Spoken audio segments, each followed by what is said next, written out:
Now, everyone who lived in Sodom and Gomorrah had crazy sex with everyone and just about everything. Flora, fauna, fire. They had sex with rocks painted to look like God's face.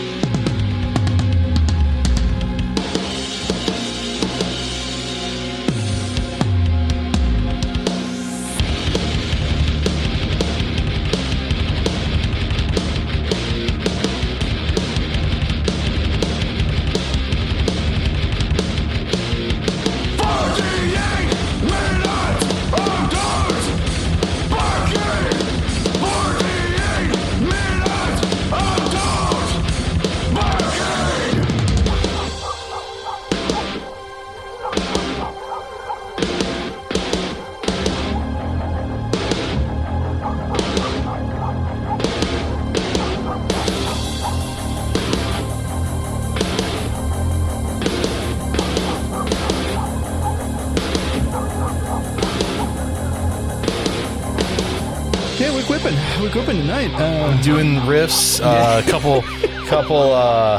couple roasts. Yeah. A couple punchlines, couple setups. Yeah. Some misogynoir. Yeah. My favorite community joke is, I had to quit that class about comedy. I couldn't get past the part about the setups. The professor was so old. and then that's the end. It's just I did drop out of a comedy writing class in community college. This is the heyday of George Bush. It was like right as you realize, like, oh, Obama wasn't the guy we thought he was. Oh, like, yeah, classic. Is he better than Bush? Yeah, but is he a ham sandwich is better than Bush. That doesn't really. Sure, but you kind of realize he bailed out the banks. It seems he's not going to close Gitmo. I had made a comment because someone was like talking about the Daily Show, and I'm like, well, I think the Daily Show is actually kind of like a limited hangout in a way. It's like it's controlled blowback. It's a way to pacify with, and it's fucking bread and circuses. They didn't like that. The next couple of weeks, like, it was just real fucking hell for me. Like, the professor didn't like it. But, again, it didn't take too much to be like too progressive in Missouri. No. And like 15 years ago. But man, like, that seems just so quaint to be like, I don't know, man. I think the Colbert Report is kind of fucking toothless now that they're not doing shit like what's better, Halloween or Ramadan. Yeah. Definitely. I would say probably like the first 18 months of Colbert Report are actually like some incredible, amazing TV writing. Well, yeah. And then it became kind of something that couldn't stop staring at its own navel. Well, yeah, I mean, they had a target, too. I mean, they very specifically were trying to take the piss out of Bill O'Reilly, and then it just wasn't funny anymore. Because you have him on there and call him Papa Bear. Right. But not like in a funny, hostile way. Look how edgy I can be by being conservative when I don't really believe it. Ooh. It's almost as if it's a belief system built on the vacuousness and emptiness of a fake nostalgia that doesn't exist. Huh. Sorry, what? Pussy too? Or have them ribs. Welcome to 48 Minutes of Dogs Barking. My name is Jason. That's Brian. Hey. And both of us having some weird times. Brian, you in particular. I still don't know how I feel about this, but Mr. Head of the DNC Shot Caller Caucus himself, Hasan Piker, was here in St. Louis last week. He was confused by the quality of our roads, and he's just kind of like, they just like that? Like, yeah. Yeah, man. He ate some Red Hot Riplets, said they were pretty good. I don't think he tried emos, though. I don't think so. He went somewhere that like they had like the French hamburgers I never heard of. Jesus. That's like a weird thing too when people come to St. Louis and they get like some idea, there's a place I gotta try. And someone who has lived here his whole entire life, I'm like, the fuck are you talking about? What the hell is that? Well, it's this place where they serve you fried chicken on like an old Doonesbury comic, and they've been doing that since the 80s. And actually, it's called Hodak's, yeah. Yeah, go to Hodak's. Go to Hodak's, where you get 10% off if you say like an old slur that no one uses anymore, like pickaninny. Yeah. Ding, ding, ding. It also works at the newly reopened Uncle Bob's. But anyways, Hasan Piker was here in the great city of St. Louis. After spending a day in Philadelphia, he came here, hanging out with Corey Bush. Apparently there's some footage of him going to the $12 a meal kind of place. You mean every kind of place? And apparently he hadn't ate all day, and there's like footage of him like just scarfing down this food, and Corey kind of just being like, all right, motherfucker, we gonna talk or you just gonna eat?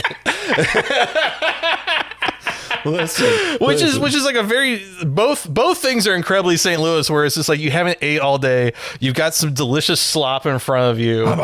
Yeah, you've got like a slider with 5 pounds of candied jalapeno and baked beans on top of it, and you're just like, this is all I need right now. Right. And then the other person is like, I need to talk to you about some shit. I'm like, no, dude, I'm seriously about to pass out my blood sugar. Right. I have to eat this 3,000 calorie meal in 5 minutes. Okay, now we can talk. Now that my brain's working. Yeah. But last Friday was May Day. Right. And obviously May Day is in part in remembrance of the Haymarket riots, which happened in Chicago. So not too far from here, AHOY Plaza, which is right across from Union Station. It's this really beautiful little plaza. It's got this nice little fountain that's like, I don't know, 20, 30 yards long. At the west end of it, they set up a little stage and some people spoke. Some PSL was out there.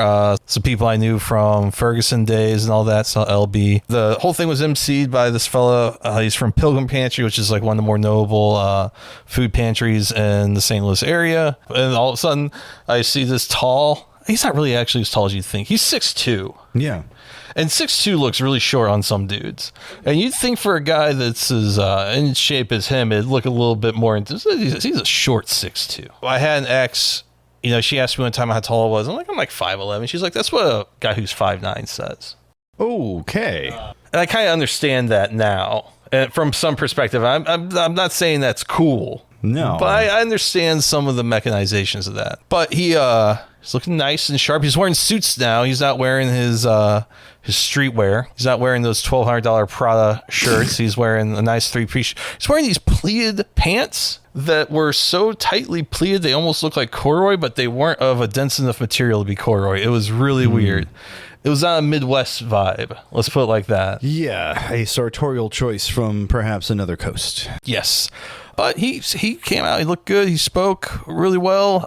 Really had the crowd going. It was like probably the most cautiously optimistic I had felt since like Bernie in like 2016. Damn. The local media has all pulling from the same fucking like Sinclair playbook. All controversial streamer Hasan Piker coming to St. Louis, and all talk because dog electrocutioner Hasan Piker. Yeah. Fuck. Hamas's #1 recruiter, Hasan Piker. Yeah. So there was a guy from Channel 5. He looked like our like low rent Louis C.K. Oh, Jesus. And he was like the first person that had like a piece about it published after the fact. And Hasan, after all this, when he was back in his hotel room, kind of looked at it and was like, this guy sucks. He was mean mugging me. Now I know why. This guy was giving remarks from Wesley Bell's representative, which was... Cori Bush ought to like be ashamed of herself or something along those lines, and apologize to anyone in St. Louis who lost their a family member or loved one in 9/11 or a victim of sexual assault. And this goes back to Hasan Piker saying that America deserved 9/11. Right. Which, if you're like fucking ignorant, that gets you fucking clutching the pearls. But like, there are so many things the United States had done in the Middle East, so much meddling in that region since the 1970s. That such blowback was inevitable. Right. I'm not, because I don't think anyone's going to say it is a good thing that 9/11 happened, because it most certainly was not. No. There's more than 20 years of lived life that I have had since 9/11 that I can say bad. It was a bad thing. But I understand how we got there. Right. And I can understand on certain levels why some people would be like, finally, they got theirs. And also, he made a statement about how the alleged rapes that occurred after October 7th, that he said that he didn't care about that. That shit doesn't mean, I'm kind of paraphrasing greatly here, which kind of sounds rough. But what he's saying is, the larger argument he's saying is that still, if so, does not justify genocide, which is, I think, what people are missing or are unwilling to understand or don't want to understand. Willfully ignorant, I think. If you were present, you would have found it to be like a really uplifting and like interesting moment of solidarity. It was inspiring. But if you were someone's meemaw and peepaw, like watching like local TV news or reading like the Post-Dispatch, you'd think that Cori Bush brought like the brown Hitler. Yeah. Which is just, I'm kind of getting in the breath mint-ish territory here, but this is a long setup. I took some photos on spec for a newswire. I submitted them early morning. I posted a couple photos on social media, and I'm always aware that when I post stuff like that, it always might get a little bit away from me. However, I didn't really expect, not once, but twice, for Hasan Piker to use my photos in 2 different tweets. And on a lot of levels, that's fine.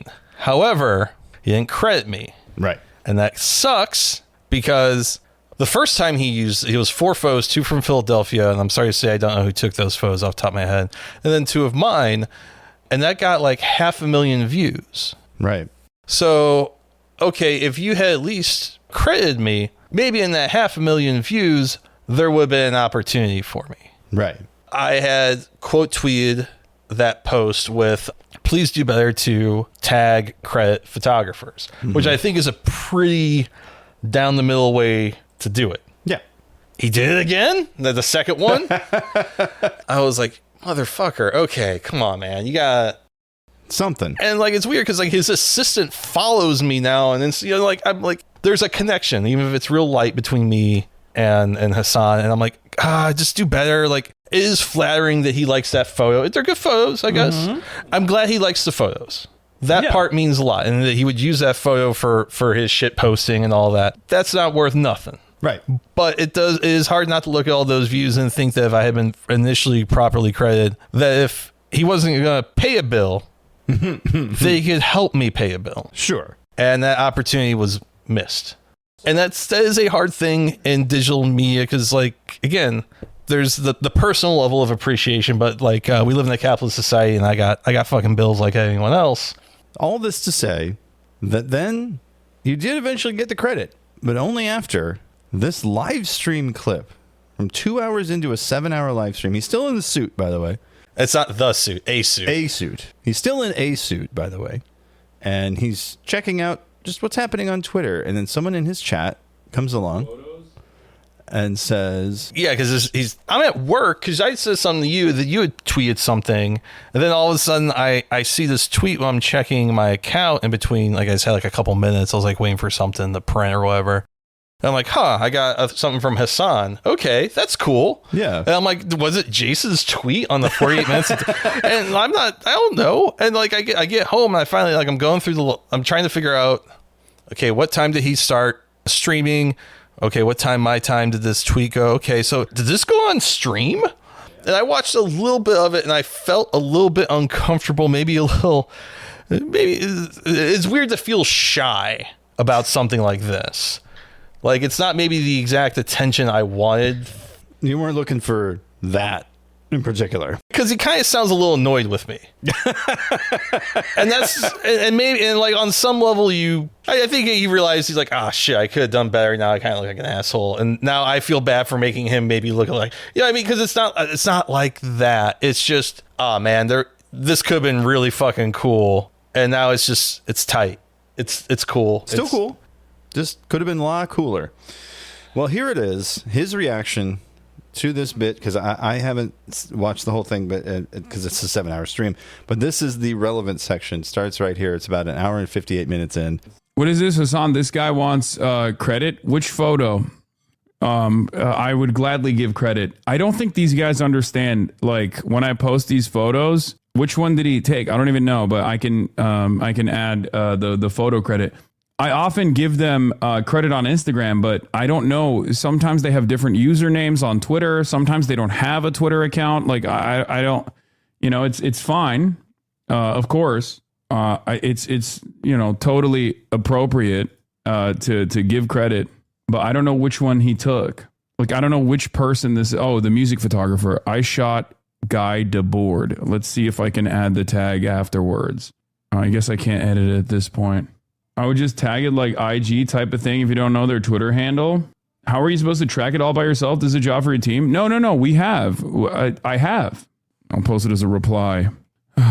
I think it's totally appropriate to want credit for your photography, and I posted it originally on Instagram, and at which point I did actually tag everyone that took the photos. But there you go. I added it on here as a reply. Photography is frivolous? No. I think in this situation, we just didn't know what this person's Twitter account was. That's why.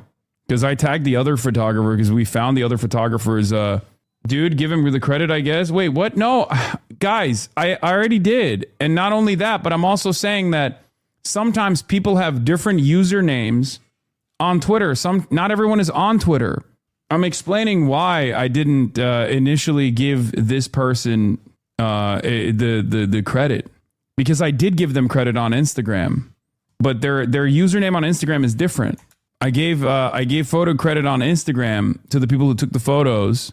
Trey Madara took these photos, and then this is from the screen. This is a screenshot, but yeah, see, a music photographer, Brian J. Sutter.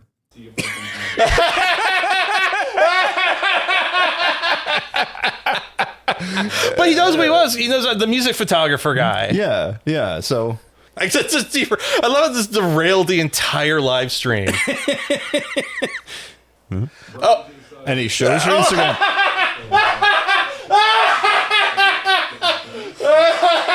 I had no fucking clue. Woo! This is how little I use Twitter that I never switched over from my old handle, my old nom de plume. I can't believe Hasan Piker said my full fucking name. You gotta get that as a fucking drop. I know. That's perfect. I love it. Yeah, the music photographer guy. That's fucking crazy. Can you clip that for me? Yeah, right? Chat, that's But I got the credit, and then like I kind of cooled off a little bit. And like I got his manager's email, and I'm gonna send him like a nice email. Just be like, hey, it's great that Hasan likes this photo. I appreciate what he did on the stream.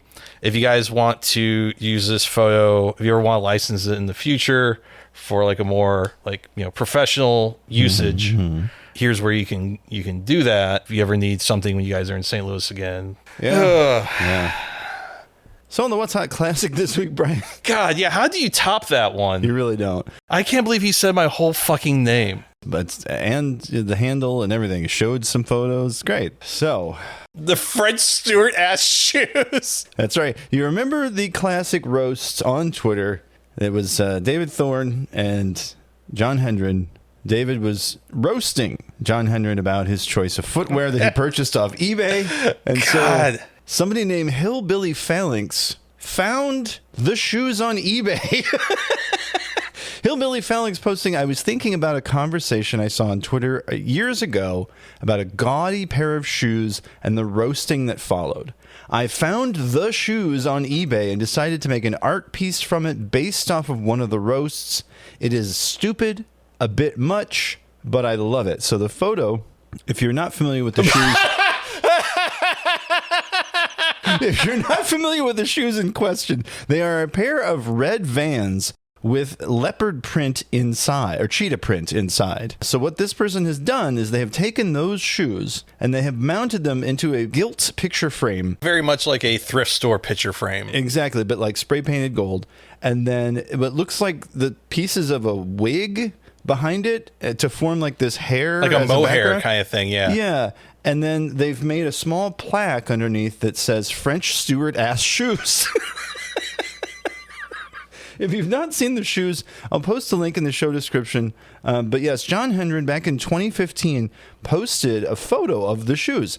I don't remember buying these gaudy motherfucking shoes, but am I going to wear them? You bet your ass. And what followed was probably the funniest thing on Twitter for a very long time. Taking one of the best Achewood strips ever and making it about the shoes. Oh, yeah. And so these are direct quotes from the Twitter thread, but through the mouth of Roast Beef, the character. Shoes look like a gigolo's couch, man. John Hendren did reply, I know, man, this looks like some real big fish shit, but I'm going to try them on for a week. To which David then replies, shoes look like a mad doctor turned a pimp inside out. I read all the streetwear blogs, but I somehow missed the Keds X RuPaul collabo. Dude was DeBarge having a yard sale? To which John then said, I'm legit mad at you, dude. Which I still use to this day. I'm legit mad at you. So did you just snap the heels off some shoes a chick was wearing in a ZZ Top video or what? Were these custom made for some kind of super unpopular male strip club review or what? The shoes are a little much, John. Did someone make these out of one of Scott Weiland's top hats from a Stone Temple Pilots video? David, stop. Please stop roasting my goddamn shoes. You know what? I can't do that, man. What are the exact legal grounds to declare a mistrial on a pair of shoes? It goes on. Which one's your favorite? Because the Baz Luhrmann-ass footwear is great. I can't do that, man. It's always really great. These are straight up from a porno about a clown. The shoes have some problems, dude. And this is also from one of my favorite Achewood strips. I forget the exact context, but it's parking like a bitch. Parking like the bitch. So people see how you park and they say, wow, that must be a nasty ass bitch parking that car parking like that. And it's just like, nah, this is the main bitchiest bitch up in the bitch ass land. It's just such a fearless roast. The main bitch in all of the land, I think is main bitch in all of the land.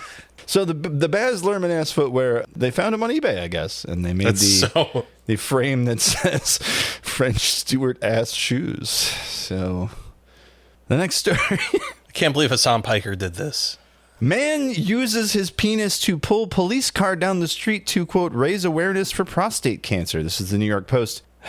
A wacky strongman believes he has become the first person in the world to pull a car with his penis while on fire. They buried the lead on that one.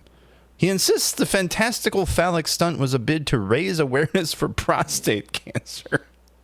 John Stevenson, 50, hauled a 2-ton French police car 131 feet along a residential street using his manhood after being set ablaze. He completed the bizarre challenge in Halifax, West Yorkshire, England on Thursday, April 30th as baffled residents watched on. Yeah, no shit. Using a tow rope attached to his penis, Stevenson was able to pull the Renault Clio RS along the road, and despite admitting that it, quote, hurt quite a bit, the dad of 3 said, quote, everything was still intact.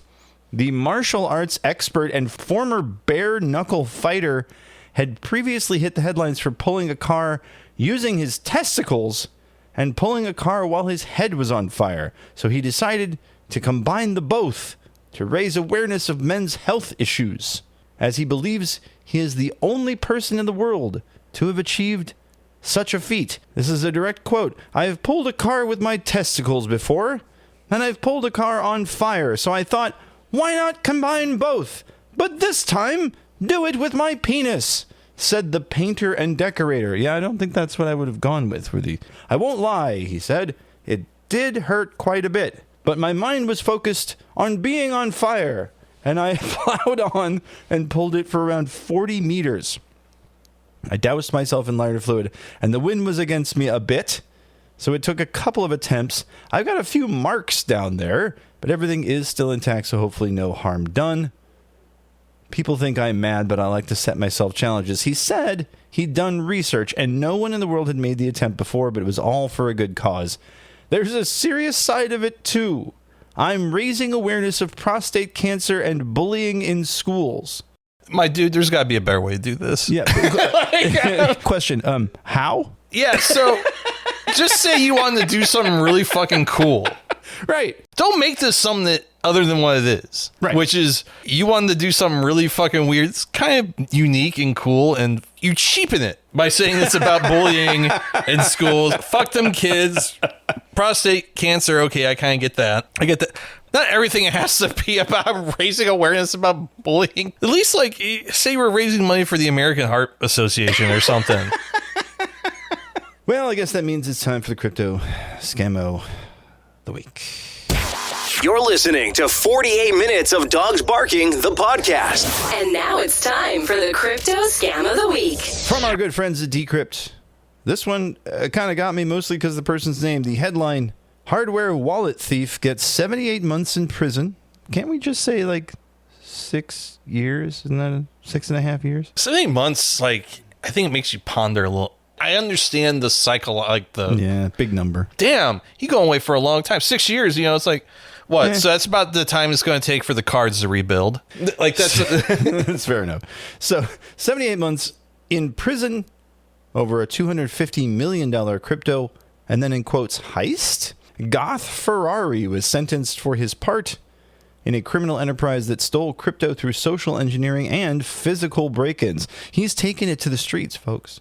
A 20-year-old California man sentenced to 78 months in prison Wednesday for his role in the criminal enterprise. It operated for over a year between 2023 and early 2025 using social engineering schemes to manipulate victims into revealing their digital assets. Marlon Farrow, a.k.a. Goth Ferrari, served as what prosecutors call the operation's, quote, instrument of last resort, breaking into homes when digital theft methods failed. Quote, when his co-conspirators couldn't deceive victims into handing over access to their cryptocurrency or hack their way into digital accounts, they turned to Farrow to break into homes and steal hardware wallets outright, said U.S. Attorney, Janine Pirro, Jesus. Farrow from Santa Ana, California, pled guilty to conspiracy to participate in a racketeer influenced and corrupt organization. Just say RICO.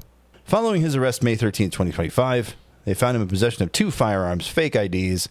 U.S. District Court Judge Colleen Collar-Cottley imposed the sentence, which also includes $2.5 million in restitution, 3 years of supervised release. February of 2024, Farrow traveled to Winsboro, Texas, where he broke into a victim's home and stole a hardware wallet containing 100 BTC, then worth more than $5 million.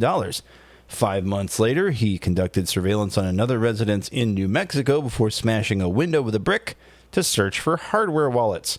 He also served as the group's, quote, key money launderer, using fraudulent IDs to set up digital payment cards at an unnamed geo-blocked platform, enabling members of the enterprise to spend their ill-gotten crypto gains. So you're saying this man's spent 6 years in jail for being cool as hell? Yeah, being kick-ass. Yeah, it's actually like that's badass. Yeah, like a lot of these crypto crimes are just like weird social engineering. Like the dude did physical work, broke in people's houses, stole their ledgers, and like not only how did he get their fucking seat? There's there's layers to this where this is so much better than use 18 AI agents to brute force a DEX. And found out some way to do a leverage call, and I was able to get $8 million of Ethereum. Yeah, but this guy was out here. He was doing the dirt. He was going through people's garbage. Mm-hmm. He was eating the same. He's like, I see that he goes. I see what he gets over at the In-N-Out. Mm-hmm. I'm going to eat that too. I'm going to get in the mindset. Also, Goth Ferrari. Fuck yeah, dude. I can at least say, this guy put his fucking nuts on the chopping block. This isn't like what the Safe Moon fucking nerds did. This is real, yeah, dude, you did some real shit. So congratulations on being a real criminal. Well done, sir. This is basically the equivalent of a dude that has a Model T that he only drives on Memorial Day. Fuck He's it. It's my project car. Damn right. So he did use some of the stolen crypto money to spend more than $255,000 on designer clothing for his co-conspirators, including Birkin bags for the girlfriend of the group's leader. Not even his girlfriend. So this guy was taking care of people? Yeah. He was taking care of family and used the proceeds to pay for the conspiracy leader's attorney. God damn. Yeah, paid the guy's attorneys. Because the leader of the conspiracy. Can I be friends with this guy? Right? Dear Goth Ferrari. Dear Goth Ferrari, you seem like a real one. I think you're cool as hell. Can you tell me about some of your favorite things? Signed, Brian in St. Louis. And this is a really shitty crayon drawing of a giraffe with a $sign. And then he's just like, did you want me to buy you a giraffe? And I was just respond with, yes. Yes, please. Buy me a giraffe, Mr. Goth Ferrari. I'm gonna fucking hit with. It's what's the ignorant ass what would you do with impulsive shit? Oh, I know what I would do. What's that? I'd startle the shit out of that motherfucker with a paintball gun. Have it going through the fucking neighborhood, tripping over shit. Because when a giraffe trips, man, it's upsetting. Yeah. That's gotta be top 10. Yeah. Yeah, like it's you up ever there. see like those videos of people that are like on those safari tours and they see like two male giraffes fighting and people are like, make them stop. Yeah. But like imagine like someone from animal control's gotta come by. and tranquilize your out of control giraffe? Like your giraffe is broken 2 of its legs because it tripped over a fucking Fiero with like 18 pounds of rust damage on it. Yeah, I don't have anything strong. I got this syringe of adrenaline. This is gonna blow up the heart of this giraffe. And then it's just like you gotta wait for its night out. And they gotta bring guys from the county, right, to cut up the giraffe like it's a fallen tree after a tornado in the street. the street. Like, but they gotta do it in the cover of dark because it's just too it's just too much. I would just love pet giraffe and like casually take it to the Asian market and be like, so what part of this is an aphrodisiac? You buying? Because I'm selling. Local man stuns Chinese market guy with perfect Mandarin asking him to buy his giraffe. It's one of the few crypto scams I think is actually worth talking about. I was like, oh, that's actually kind of cool. Well, Brian, I guess that means it's time for us to talk about our main topic tonight. Yeah, what the fuck is this? Waxy.org, Brian. Waxy.org. Waxy.org. A gentleman by the name of Andy Baio, not related to Scott Baio. Who is Andy Baio? Well, he's a blogger. He's currently 48 years old. Started working on early internet stuff. If you remember the collaborative calendar app upcoming.com. Oh, wow. It was 2003. XOXO Fest. Okay. Yep, that came a little bit later. But yeah, 2003. He worked as a webmaster at a Texas-based financial company. He then launched Upcoming, the collaborative event calendar, which was then purchased by Yahoo for $2 million.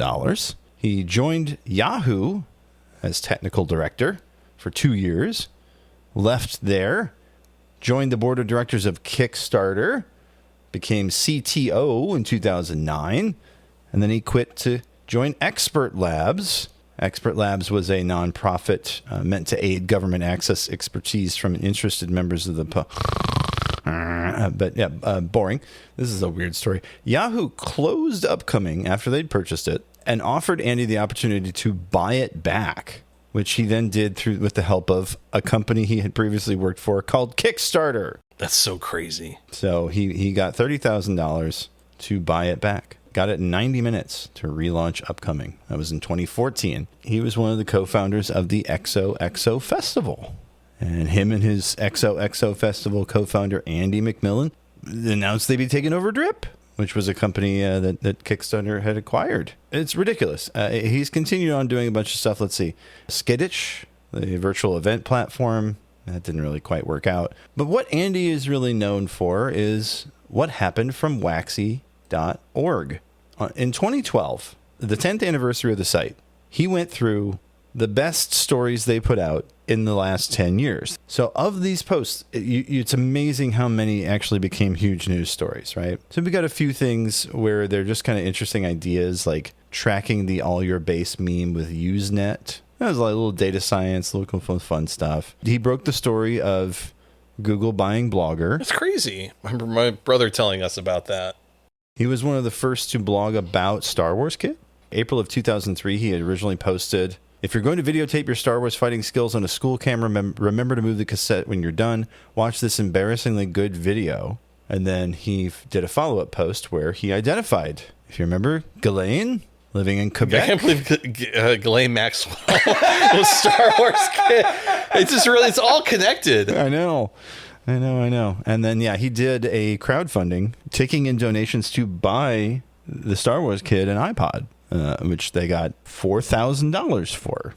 July of 2003, they brought the kid presents. This is interesting. This is one of the guys who broke that story. The first person to put out on the internet the Grey Album. Oh, wow. The first person to put the Grey Album on the web, Danger Mouse, if you don't remember, had remixed the Beatles' The White Album and Jay-Z's The Black Album to make the Grey Album. And Waxy.org was one of the first sites to host it.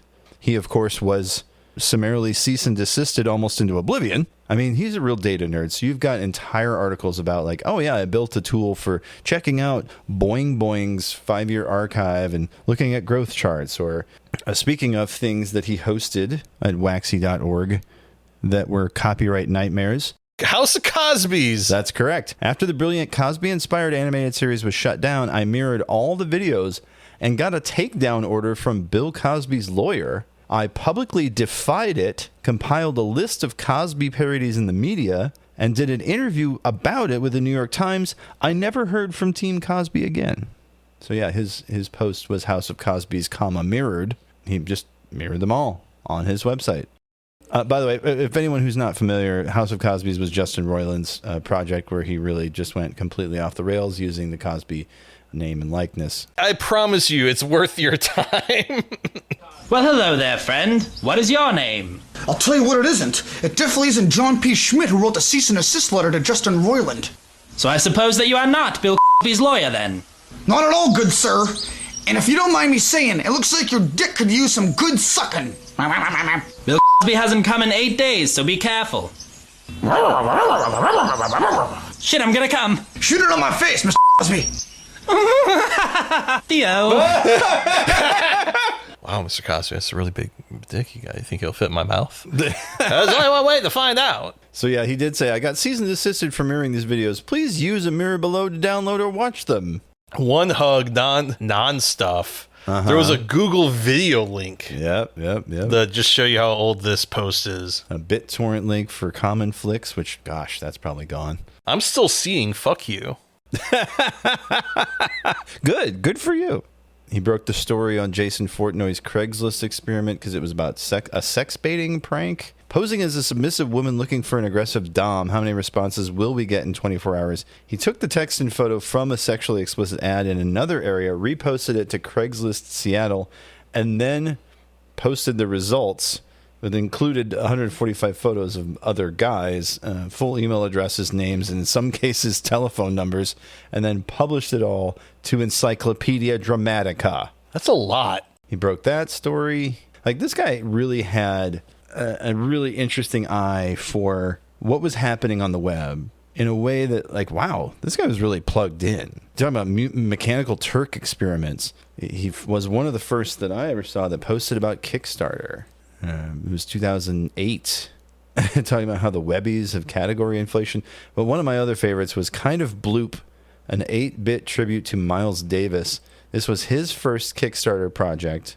It was an 8-bit chiptune version of Miles Davis's Kind of Blue. Jesus. That sounds amazing. They hit their goal, but here's a little taste of it from kindofbloop.com.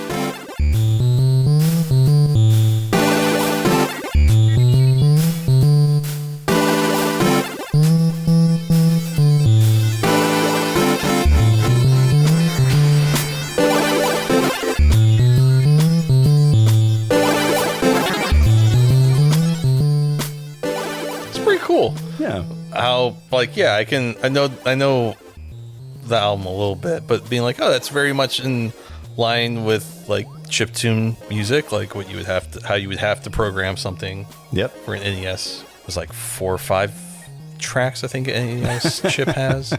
Yeah. So that's cool. Created supercut.org. He worked with artist Michael Bell Smith to create a script that randomly generated video clips composed of other supercuts. Supercut.org is still there. Every laugh from Phil Ken 7, which was copyright struck by Turner. Rest in peace, Ted Turner. Ha ha! Ha ha! Nuts. I'm using the pissoir. I still call the bathroom the pissoir sometimes. Because of that show. Yeah. Andy Bao also posted this thing called meme scenery. He had this silly idea to isolate the backgrounds from famous internet memes. Oh, that's so good. He took Tay Zonde out of the booth. He took Rick Astley out of the video. Some of them are great. Cat? Keyboard Cat. That's Badger. That's the guy swearing about Winnebago. Oh, have you ever seen the documentary Winnebago Man? Winnebago Man? Yeah. Oh, it's so good. What a strange story. Yeah, but yeah, 2012, he and Andy McMillan, a.k.a. Good on Paper, launched XOXO, which was a music / conference about creativity. The idea was like people from 4chan, people from VHX TV, Atavist, let's see, Etsy, Kickstarter, Metafilter, the creators of World of Goo, Star Wars Uncut, Diesel Sweeties at Richard Stevens there. Jeez, Diesel Sweeties. It's another topic for another time. He did find out, in 2013 that upcoming.org was shuttering. Goldilocks and the 3MCs. Copyright and fair use analysis of a repurposed parody of the Beastie Boys Girls for a toy commercial. That was a big article there. So, I mean, he wrote a lot. He thought a lot. There was just ideas. There's just so much here to go through. I know. There's a post that he wrote called How to Flawlessly Predict Anything on the Internet, which is pretty brilliant. Let's see. This was 2014. He did an entire post about the leaked screeners for the 2015 Oscars. Like, this is all based on data. This is all like how these got out there, where the sources were, where the MPA thinks it's coming from. And again, doing interesting things with data. I'm talking about r/place in 2017 before it was like a big thing. His wife, Amy, put out a card game called You Think You Know Me, which if you've never seen that, it's pretty interesting stuff. It's kind of like the match game. What does this person think about such and such? In 2018, posting that why you should never use Quora. Hey. In 2019, also talking about, how good Deezer was, for better or worse. And also about, T-shirt people on Twitter sticking spammy artists with, this is copyright infringement, actually. Poo poo pee pee, this site uploads stolen art. Seeing how quickly it would turn into a shirt. In 2020, he had... solving a Usenet group called alt.binaries.images.underwater.nonviolent.moderated. The fuck? Yeah, it's a fantastic post. And so he goes in this deep dive of like, what the hell? The 4 new rules were added, passed by a 70% margin.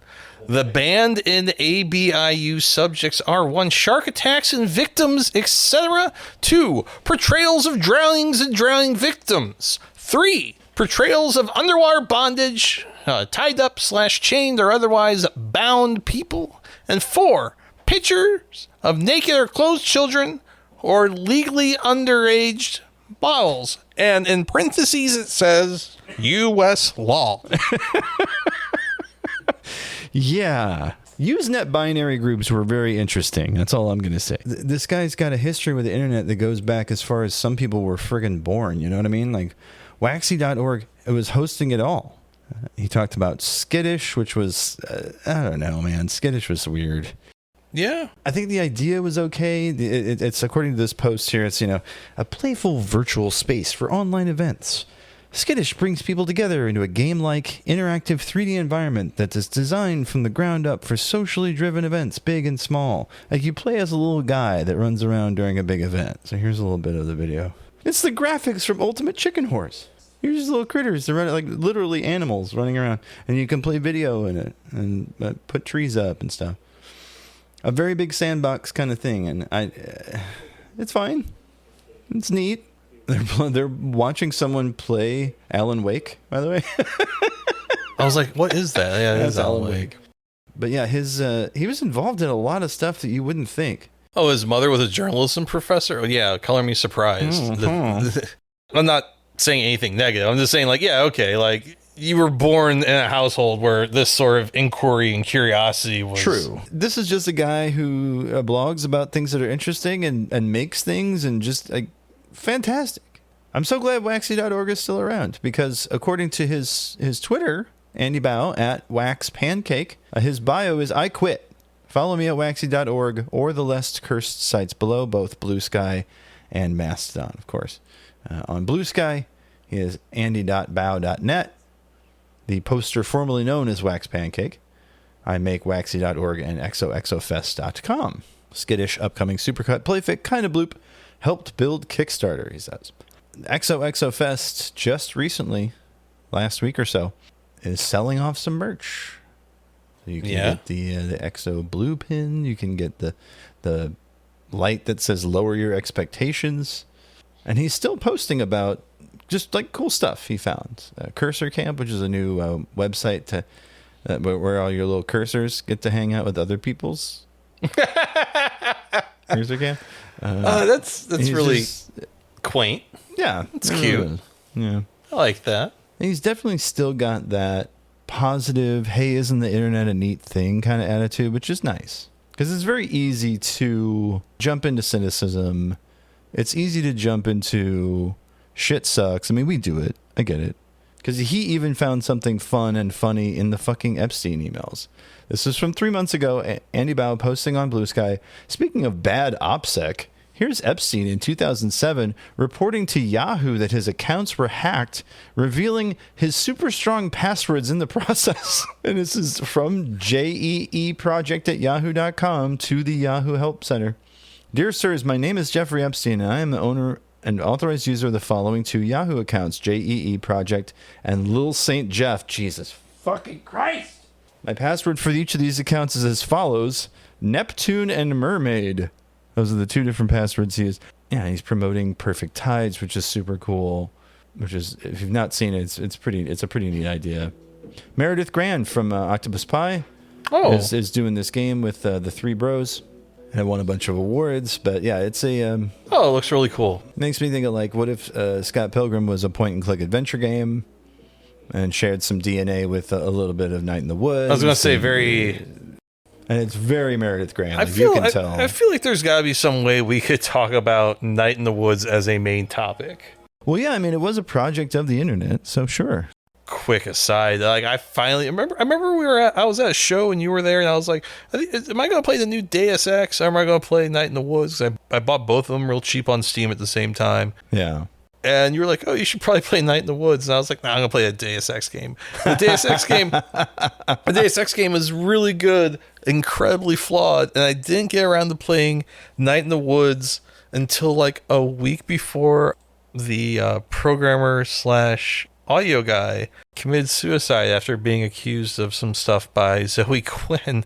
And it was just like, this is so complicated. Like, I'm this piece of interactive art that I'm really resonating with, and I find like the music is really amazing and beautiful, and there's just all this stuff that's just really poignant to me, like in my personal experience. And then like not only was potentially one of the dudes involved a creep, but he also just killed himself, and it's kind of like one of those things, well, I guess we'll never know. Yeah. And it just feels weird and shitty. Yeah. Life is fun. But despite that, Andy Bao still going strong. 24 years of waxy.org. He said I will never log off. Nope. And he meant it. Logging off is for cowards. Yeah, so here's a little screen grab of what the site looked like back in 2002. Not that much different from what it looks like now. Just some different graphics, really. Wow. Just a 3-column design, your classic web. Classico. Yeah, nothing wrong with it. Don't fix what ain't broken, baby. I mean, if you go there today, you know, okay, the last post was about a week ago, but, and yeah, it was kind of talking about XOXO, but it also talks about, you know, design history. He interviewed the couple from this AI Will Smith video thing. So, I mean, he's still out there. He's releasing Kind of Bloop on vinyl. Yeah, you can get the 15th anniversary of Kind of Bloop on vinyl. Man, that was a fun part of the internet, is when people were doing weird music projects just for the joy of it. Yeah. Wasn't there like a Dan Quinn record? I don't know about that one. I feel like there was a Dan Quinn record. Maybe. I don't know. But there was but people did shit like that. Yeah. Like they would do stuff like, you know, like the Gray record. Yeah. Or a Girl Talk doing the mashups. Yeah. Girl Talk was great, but I always liked, as far as mashup people go, the fucking Hood Internet. Hood Internet. Shout out to Hood Internet. Some of the most fun I've ever had with live DJ shit has been Hood Internet. Hell yeah. One of the weirdest things ever happened to me at a show was at a Hood Internet show. Because it used to be a duo, and then became just a one guy. And one time he was on tour with Black Moth Super Rainbow, and that was a super fucking fun show. Oh, hell yeah. There was one time he was doing a headlining show at the Firebird. Super great set, good vibes. But there was like this lady there, mid-20s at best. Okay. And she's wearing like, you know, the Saturday night go out dress, because it was a Saturday. Of course. Visibly pregnant. And her little cocktail dress. Slamming back drinks. And chain smoking outside by the front door. It's just one of those things, like, a lot of weird shit happened at the Firebird. Yeah. but I think that's at least a top 10. Yeah, that's a weird one. And I remember posting about it on Twitter and saying, like, I can't believe that shit went down. That is one of the weirdest things I ever saw. This happened at a Hood Internet show. That was so fucking weird. And Hood Internet himself responding with, like, yeah, dude, what the fuck was up with that? Love it. Anyway, guess that means that's the end of the show. Brian, tell them where to find you online. Oh, man, they want to find me online. If you don't want to be confused like Hasan Piker. Yeah, clearly he's not listening to the end of the show. You can find me on Twitter at iShotGeetybor. Also on Blue Sky under the same username. You can also find me on Instagram at amusicphotographer if you want to see my finely curated portfolio of people with their mouths open.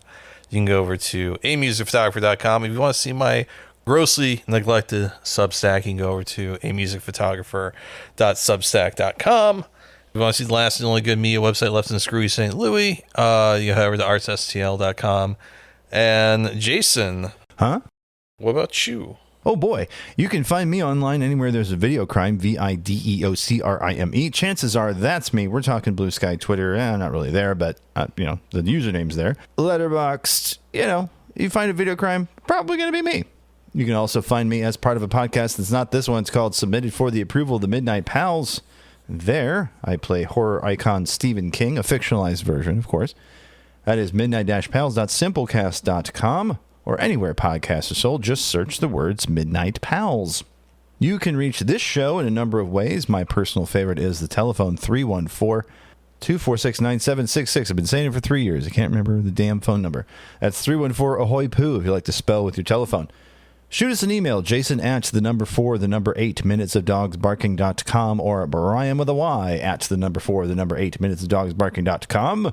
Support the show. Patreon.com/48minutesofdogs. We're quipping over there, folks. Patreon introduced a new feature called Quips. That's why I keep saying quipping. I know, everyone hates it's stupid. We're quipping over there, and you can catch us there. We're doing our weekly post-show hangout called Thanks, I Hate It, and a bunch of other cool stuff. Patreon.com/48minutesofdogs. Well, as we always say at this time, namaste, good luck, give mommy a good gut fucking 25th Amendment. Now, who ate all the pussy? Eat the knife, and hey, if you or anyone you know have mesothelioma, sucks to be you, bro.